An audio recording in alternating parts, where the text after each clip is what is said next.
Hello good morning everyone, welcome back to my channel Maya's creations में मैं लता आप लोगों का स्वागत करती हूं। तो फ्रेंड्स, आज की वीडियो स्टार्ट करते हैं और बहुत ही मोटिवेशन से भरी है आज की वीडियो। अगर आप एक होम बुटीक रन करते हैं तो आपके बहुत ज़्यादा काम आएगी, इसलिए वीडियो को अंत तक ज़रूर से देखना। अच्छा, कई बार होता है ना कि हम लोग ना जब घर से काम करते हैं ना, सिलाई का जब शुरुआत में शुरू करते हैं काम को, तो हमारे मन में ना बहुत सारे क्वेश्चंस होते हैं कि हमारा काम चलेगा या नहीं चलेगा। और कस्टमर और शुरू में क्या होता है ना, जब कस्टमर नहीं आते हैं ना तो मेंटली तौर पे हम परेशान से हो जाते हैं, क्योंकि जब ग्राहक नहीं आएंगे तो हम काम कैसे स्टार्ट करेंगे अपना। और ये और ज़्यादा चिंता तब बढ़ा देती है बातें जब आपके घर के आसपास ना बहुत सारे बुटीक्स पहले से ही खुल रखे होते हैं। तो आपके मन में एक ना डर हो जाता है कि मेरे आसपास तो ना बहुत सारे बुटीक हैं, उनके पास बहुत ज़्यादा काम आता है, मेरे पास पता नहीं काम आएगा या नहीं आएगा, या फिर मेरे पास बहुत ज़्यादा कम काम आ रहा है। शुरुआत में हमें ऐसा भी लगता है कि उनकी स्टिचिंग स्टाइल बहुत अच्छा होगा, है ना, उनके तो बुटीक स्टाइल कपड़े बन के कस्टमर को मिलते होंगे, तो हमारे पास कस्टमर क्यों ही आएगा। तो ये एक जो डर होता है ना, थोड़ा सा हमारे कॉन्फिडेंस को कम कर ही देता है, क्योंकि जब हम स्टार्ट करते हैं ना तो हमें लगता है कि बाकी सारी बुटीक्स पे इतना अच्छा काम हो रहा है, इतने डिज़ाइनर्स कपड़े हैं वहाँ पर सिले जा रहे हैं, तो हमारा काम कैसे चलेगा। मतलब इस बात से ना हमें घबराना नहीं चाहिए, बल्कि हमें वो उपाय ढूंढने चाहिए, वो रेमेडीज़ हमें निकालनी चाहिए कि हम क्या ऐसा करें अपने बुटीक में स्पेशल या फिर अपने होम बुटीक में स्पेशल, जो कस्टमर हमारी ओर अट्रैक्टिव हों, है ना। तो उसके लिए सबसे पहला मेन पॉइंट तो मैं कई बार वीडियो में बोल ही चुकी हूँ कि जितना आपका काम फिनिशिंग के साथ होगा, जितना आप अच्छे से काम करके देंगे।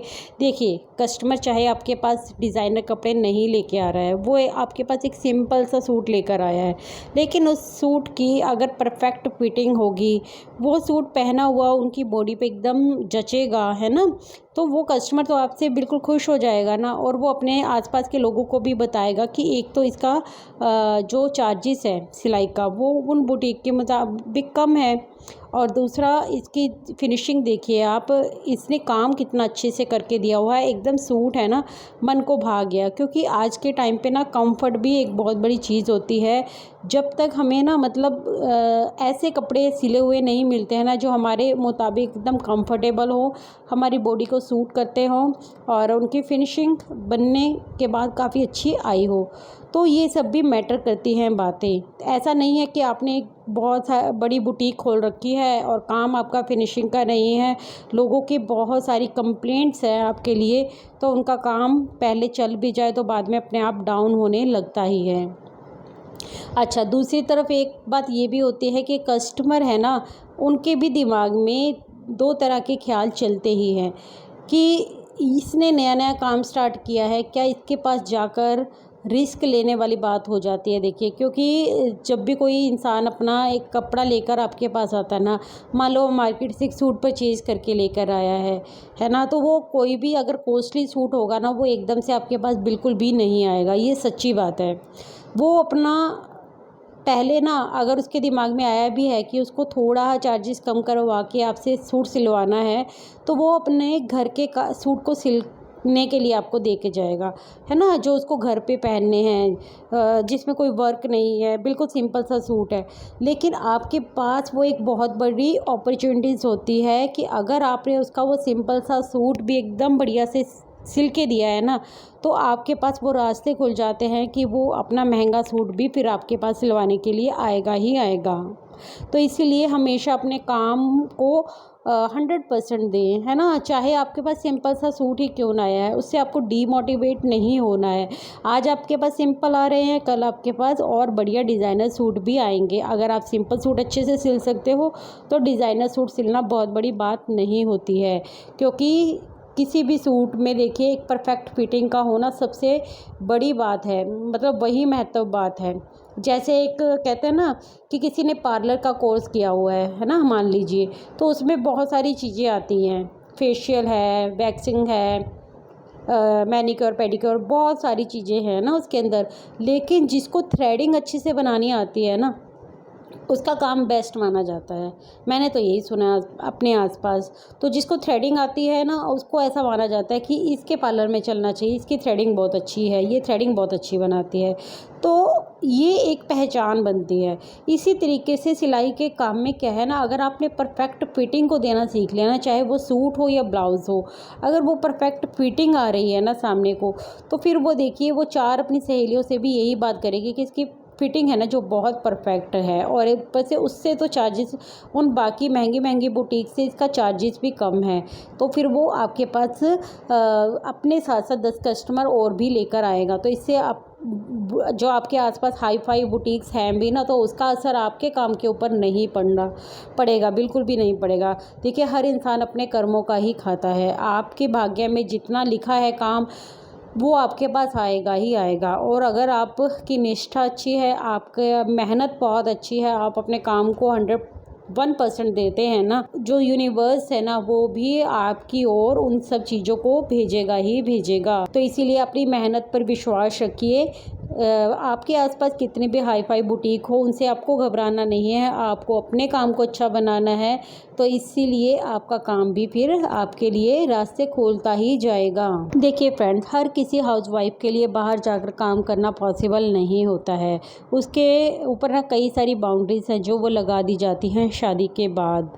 तो उसमें उसका मन है ना जो कुछ करने को भी करता है ना, वो कुछ करना भी चाहती है अपनी लाइफ में। तो उसके पास ऑप्शन बचता ही यही है कि फिर वो घर बैठे क्या ही ऐसा काम कर सकती है जिससे वो अपनी इनकम भी बना सके, अपनी सेल्फ रिस्पेक्ट भी बना सके और अपने लिए कुछ पैसे है वो जमा भी कर सके, जो उसके फ्यूचर में उसके भी काम आ सकते हैं, उसके बच्चों के भी काम आ सकते हैं, है ना। तो फिर अगर उसके अंदर सिलाई का हुनर है तो फिर किसी चीज़ से घबराना नहीं चाहिए। मैं अभी भी बहुत सारे ऐसी बातें सुनती हूँ ना कि काम आता है सिलाई का, उसके बावजूद भी उनके साल ब साल बीते ही जा रहे हैं, वो काम को स्टार्ट ही नहीं कर पा रहे हैं। क्या फ़ायदा है? देखिए अगर आप काम स्टार्ट करेंगे तो एटलीस्ट आपका एक्सपीरियंस बनेगा। खाली बैठकर क्या फ़ायदा है? जितना एक्सपीरियंस होगा उतना ही आपके काम के लिए अच्छा होता है। देखिए जब तक हम कोई काम स्टार्ट नहीं करते हैं ना, तब तक हम फिर उसके ऊपर ना मतलब वो मेहनत नहीं कर पाते हैं जो हमें असल में करनी चाहिए।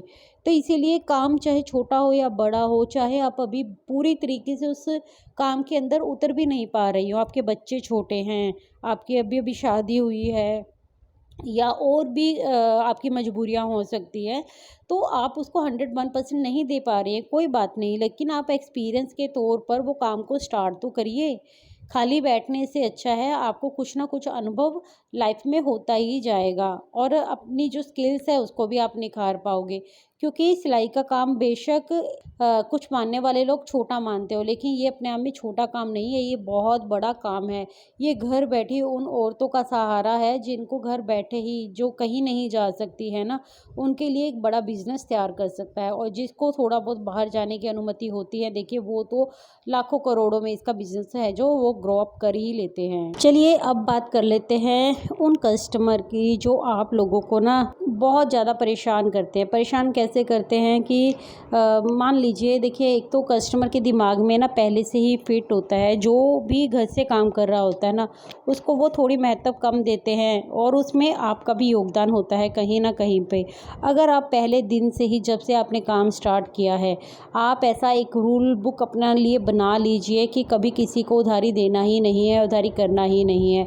लेकिन फिर भी एक बात के लिए मैं मान ही लेती हूँ, एक बार के लिए मैं ये बात मान ही लेती हूँ कि होता है ना कि कई बार गांव में हम ऐसे रहते हैं कि हमारे आस पड़ोस में हमारी जान पहचान के ही कुछ लोग होते हैं जिनके हमें कपड़े भी सिल के देने होते हैं और उधारी भी चलती है। फिर कई बार क्या होता है ना कि ये बात हमें ना डीमोटिवेट कर देती है कि कस्टमर है ना सूट तो आज सिलवा कर ले गया, और कई बार होता है ना कि इमरजेंसी में भी सूट बनवा कर ले जाते हैं, लेकिन उसकी पेमेंट नहीं करते हैं वो। कई बार किसी और के हाथ मंगवा लिया, अपने बच्चे के हाथ, जाओ उससे सूट पकड़ ला, है ना। ऐसे करके सूट मंगवा लिया लेकिन पेमेंट नहीं भेजी, पेमेंट दे रहे हैं वो 2 महीने बाद, 3 महीने बाद, कुछ कुछ तो 6 महीने तक भी भूल जाते हैं पेमेंट को देना। तो ऐसे में क्या करना चाहिए? देखिए, पहली कोशिश तो यही करनी चाहिए कि आप उधारी कम से कम ही करिए, क्योंकि देखिए आपकी मेहनत लगी है, साथ के साथ पहली बात तो ये सामने वाले को ही होना चाहिए कि जो भी कभी भी किसी से सूट सिलवा रहा है, आप उसकी मेहनत को देखिए, उसने अपना काम छोड़कर आपका काम किया है। सिलाई का काम अगर कोई कर रहा है तो ऐसा नहीं है ना कि वो अपना घर नहीं संभाल रहा है, वो अपने घर के 10 कामों को मैनेज करके फिर इस काम के ऊपर बैठता है। लेकिन होता है ऐसा, कई कस्टमर होते हैं ऐसे जो इन सब चीज़ों के बारे में सोचते ही नहीं है। कहते हैं ना, हर इंसान मतलबी होता है, वो अपने बारे में सोचता है, अपना सूट सिलवाया, अपना ब्लाउज सिलवाया, पैसे दे देंगे, आज नहीं कल दे देंगे या थोड़े दिन बाद दे देंगे। तो कोशिश करिए साथ के साथ पैसे लेने की। और आजकल तो देखो ऑनलाइन पेमेंट भी हो जाती है, अपने पास अपने फ़ोन में स्कैनर ज़रूर से रखिए, उसका बोर्ड बनवा के रख सकते हैं तो छोटा वो रख लीजिए, जैसे आपने देखा है ना हर किसी के पास होता है, आजकल सब्जी वालों के पास भी होता है। तो इस तरीके से बनवा के रखिए, अदरवाइज़ अपने फ़ोन में रखिए। आप कोशिश करिए साथ के साथ पेमेंट करवाने की। और अगर फिर भी होता है ऐसे माहौल में, कई बार गली मोहल्ले में कुछ लोग ऐसे होते हैं हमारे जान पहचान के, जिनसे हम ऐसा बोल भी नहीं पाते हैं। मैं बिल्कुल एग्री करूँगी कि कुछ हमारे फ्रेंड सर्कल में ही ऐसी चीज़ें होती हैं ना कि हम सामने वाले को ये बोल ही नहीं पाते हैं कि आप इसकी पेमेंट अभी कर दीजिए। तो ये मुश्किल तो आती ही है एक घर से बुटीक चलाने वाले को। देखिए, हम बाहर कुछ खरीदने जाते हैं ना, हम एक मार्केट में सूट भी खरीदने जाते हैं, तो सूट खरीदा, साथ के साथ पेमेंट करके आते हैं। बट लोगों के दिमाग में पता नहीं कौन सा फितूर होता है कि सूट तो सिलवा लेते हैं लेकिन पेमेंट करने में हमेशा आनाकानी करते हैं। अच्छा, दूसरी तरफ ये भी बात देखी गई है कि कभी कभी क्या होता है ना कि ग्राहक ना सिलाई का पूरा दाम भी नहीं देते हैं। मान लो आपने 250 रुपये एक सूट के ले रहे हो, सिंपल सूट के 250 रुपये ले रहे हो, और आपने सूट सिल दिया, लेकिन वो उसमें कोई कुछ ना कुछ छोटी मोटी कमी निकाल के ये कह देंगे कि नहीं, ये काम मेरे मन का नहीं बना है, ये मेरे मन मुताबिक इस सूट की फिनिशिंग नहीं आई है, या इस तरीके से नहीं बना है जैसा मैंने सोचा था, मैं 250 नहीं, मैं 200 ही दूंगी। इस तरीके के लोग भी होते हैं, मैंने खुद अपने आसपास देखे हैं इस तरीके के लोग। तो उनसे डील करने का एक ही तरीका है जो मैंने अपनाया है कि लास्ट में ठीक है, एक बार उन्होंने कर लिया, आपने रख ली उनकी बात कि ठीक है कोई बात नहीं, आप 200 ही दे दीजिए, लेकिन नेक्स्ट टाइम जब वो आपके पास सूट आए ना लेकर, तो इसका मतलब ये समझ लीजिए कि आपके सूट बनाने में कोई नुक्स नहीं था, उनके पैसे देने में ही नुक्स था, तभी वो आपके पास दोबारा भी आ रहे हैं, है ना। तो जब वो दोबारा आए तो उनको क्लियरली पहले ही सूट लेते हुए ही उनको बोल दें कि मैं इसका 250 ही लूँगी। आपको जो जैसा बनवाना है, सिंपल है तो देखिए पहली बात तो सिंपल ही बनाना है, तो इस तरीके से आप उनके साथ डील कर सकते हैं। क्योंकि देखिए, साफ स्पष्ट की हुई बात ना सामने वाले को सही जल्दी समझ में आ जाती है। हम कई बार क्या होते हैं ना, ये ना कुछ नेचर पे भी डिपेंड करती है बातें। कुछ लोग ना अंदर ही अंदर घुटते रहते हैं, सामने वाले को अपनी फीलिंग्स, अपने मन की बात है ना जो बता ही नहीं पाते हैं। तो देखिए, ये एक काम है, ये बिजनेस है आपका, है ना, इससे आपकी इनकम जुड़ी हुई है।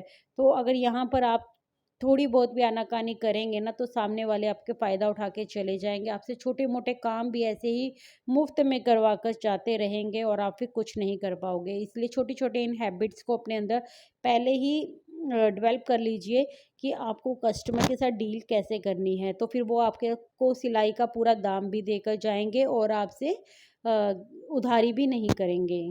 अच्छा, शुरुआत में जब हम काम करते हैं ना, तो हमें ना फिनिशिंग का बहुत ज़्यादा ध्यान देने की ज़रूरत होती है। उसके लिए आपको एक टिप देती हूँ कि आपके पास जो कस्टमर आ रहे हैं, है ना, तो पहले तो आप ना उनका बॉडी मेज़रमेंट से स्टार्ट ना करके ना, बॉडी मेज़रमेंट लें उनका, कोई दिक्कत नहीं है उसमें, उसको भी समझना ज़रूरी है।